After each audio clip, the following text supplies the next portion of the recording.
Hi, this is Laura, and I'm here to present my revised version of my pre-proposal outline based on some of the really great feedback I got from my initial post. So I removed some of the bias from it. So we're just going to present on the impact of plant-based nutrition on physical readiness of active duty military instead of those specifically at my base.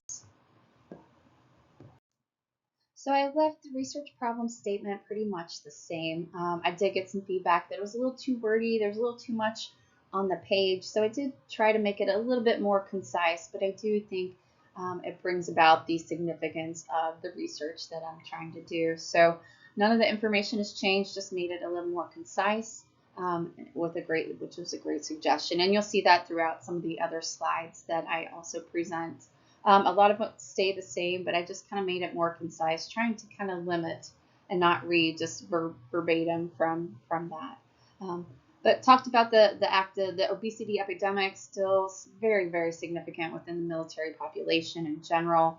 I did relate it to what is known as the Air Combat Command here because they have a high deployability. And so making sure they are at the top of the physical readiness is just of the most important. So it is at a crisis level, which is very significant for finding out more research and how we can mitigate this and the limitations of things that we can do here on base.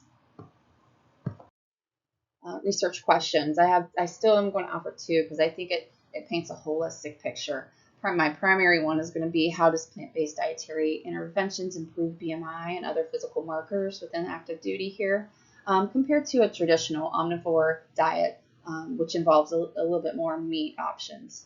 I think that will be mostly the quantitative piece that I'm looking at. The qualitative piece that I'd like to look at as well, those will offering these improved access and availability to plant-based nutrition actually help them make the behavior change that's necessary to see these positive outcomes. So my hypothesis, offering improved access to plant-based nutrition options and availability will improve their nutritional choices and behaviors of all the active duty airmen here on base at Langley.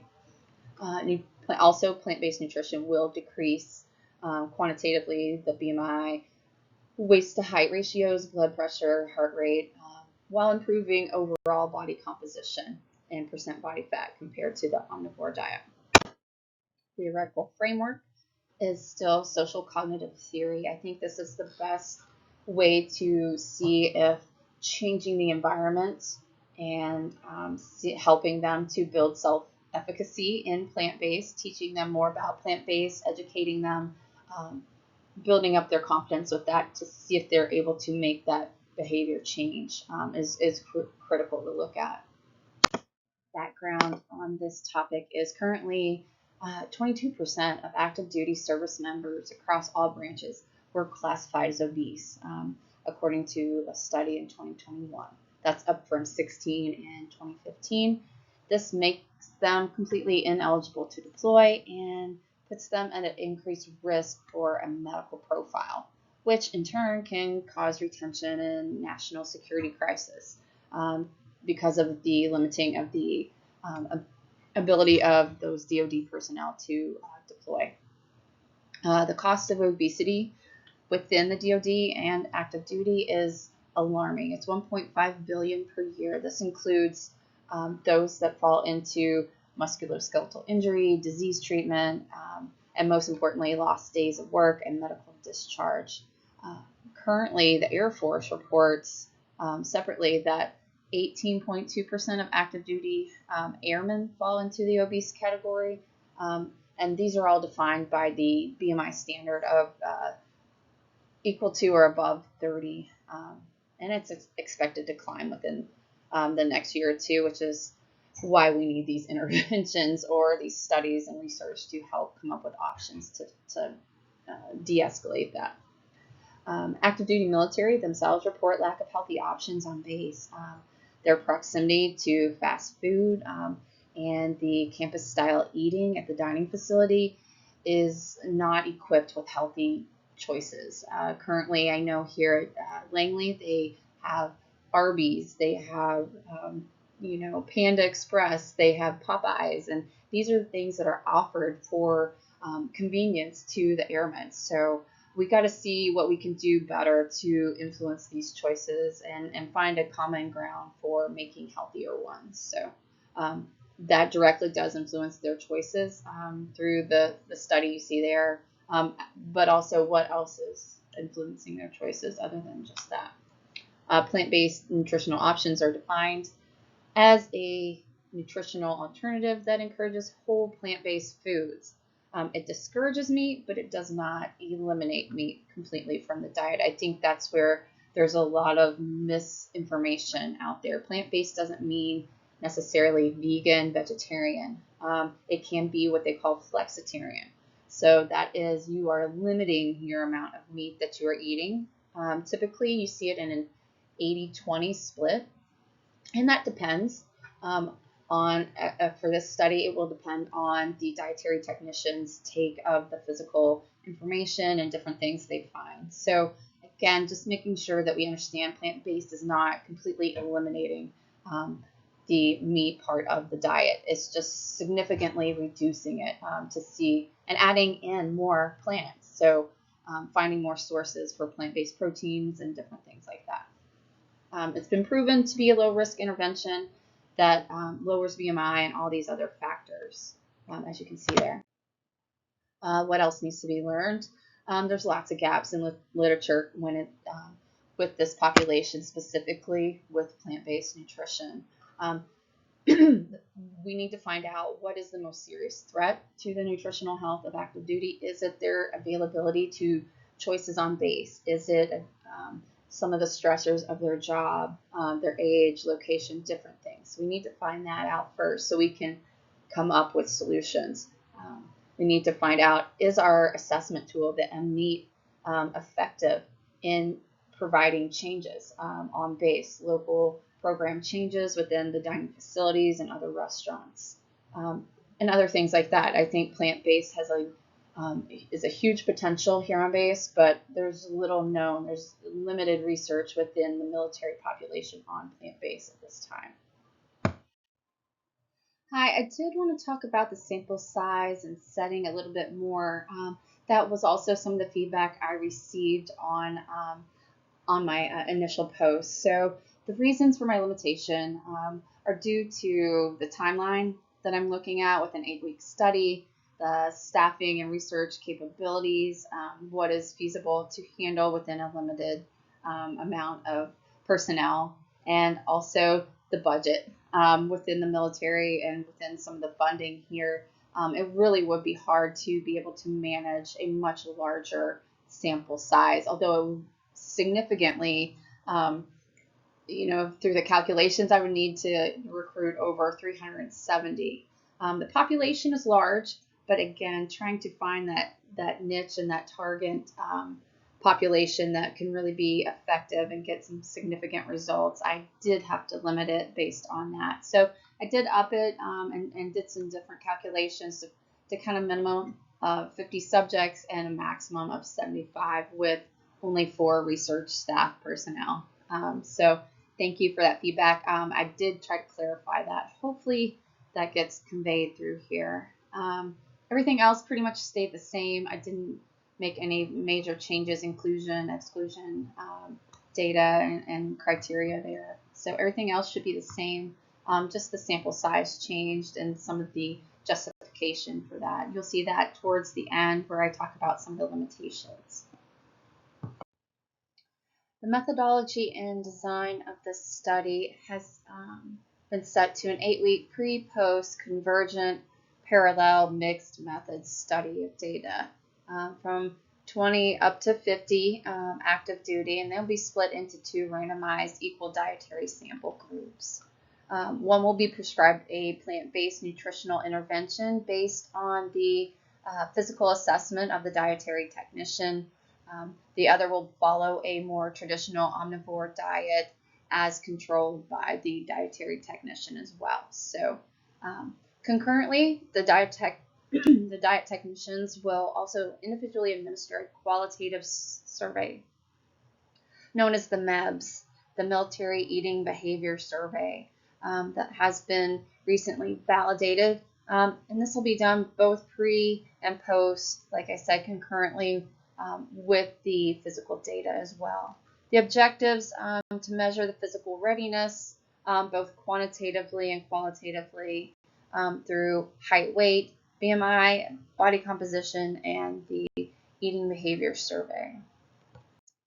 The data collection tools I'll be using are, number one, the InBody 270, which is a bioelectrical impedance analyzer. So it's going to measure the percent fat mass versus fat-free mass.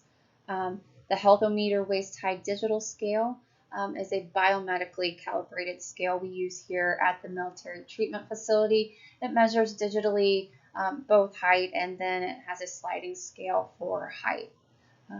And then the last tool that we'll be using is the military eating behavior survey, which has also recently been validated, as mentioned before, and I'll go more into it in our next few slides. So the main personnel that I have, I'm limited to about 5 personnel at this moment: 3 active duty dietary technicians, myself, the exercise physiologist, and the certified strength and conditioning coach I have at my access here.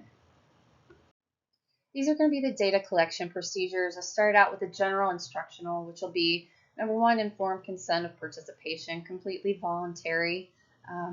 I'll be doing random sampling of my intervention group, so plant-based versus traditional omnivore will just be done at random blindly. So the HIPAA confidentiality of PHI. Within the military context, there is a military command exception, so that ensures military operational readiness. So it covers entities such as the military treatment facility here, and gives us the ability to disclose PHI of armed forces to command authorities that are specifically authorized for activities. So that is the exception with HIPAA.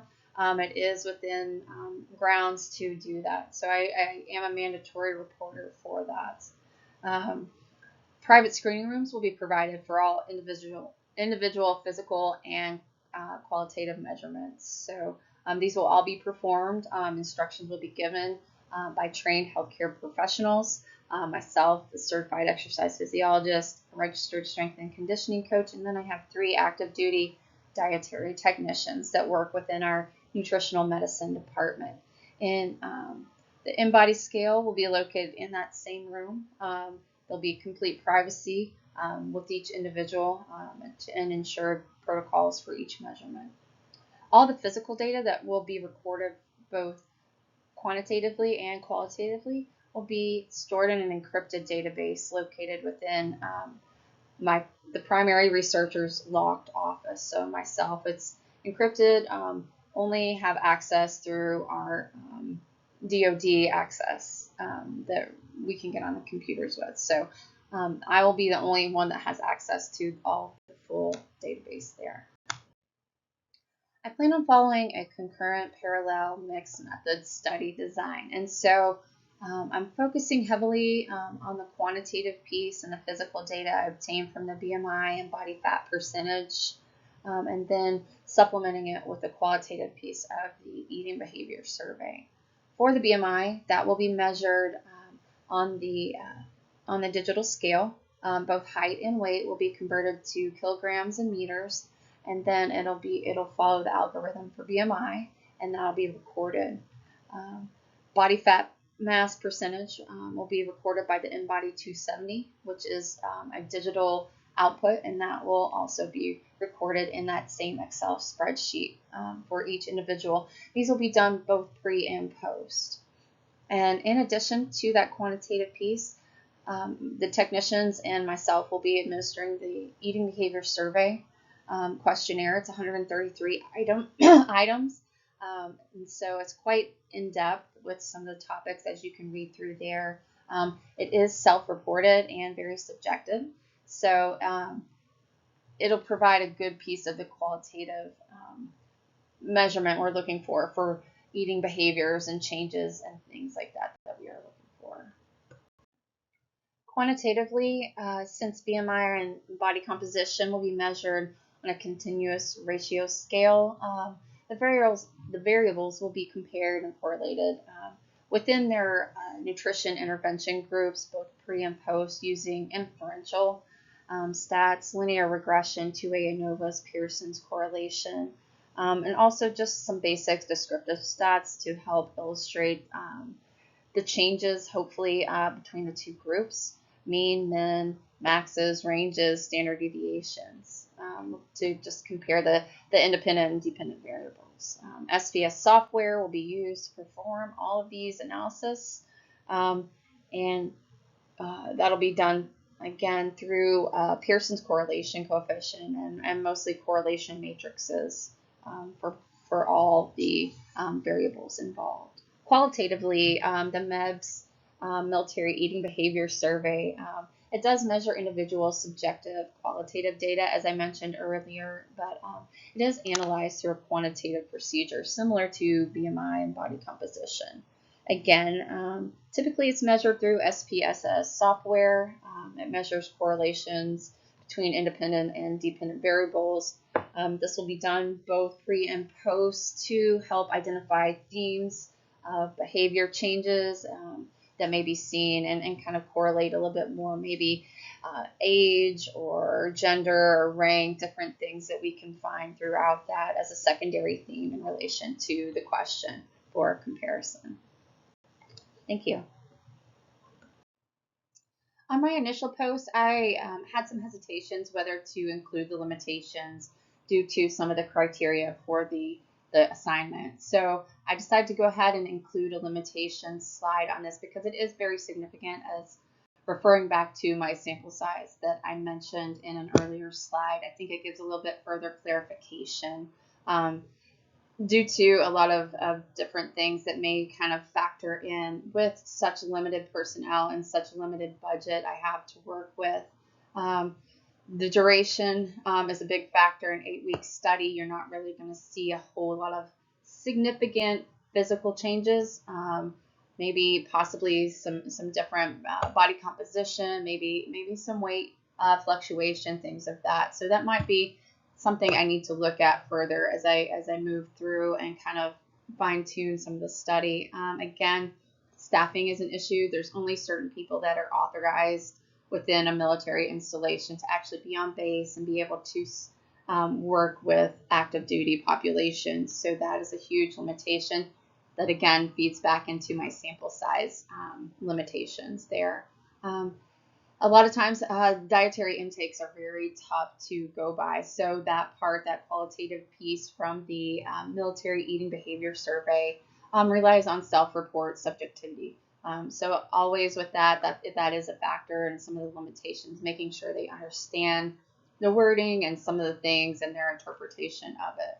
So, but yes, I wanted to add this. I think it provides a great context to some of the other things and some of the other feedback that I received on my initial post. So I hope that clarifies and kind of highlights some of the limitations I may have when it comes to sample size and the duration of the study. Thank you.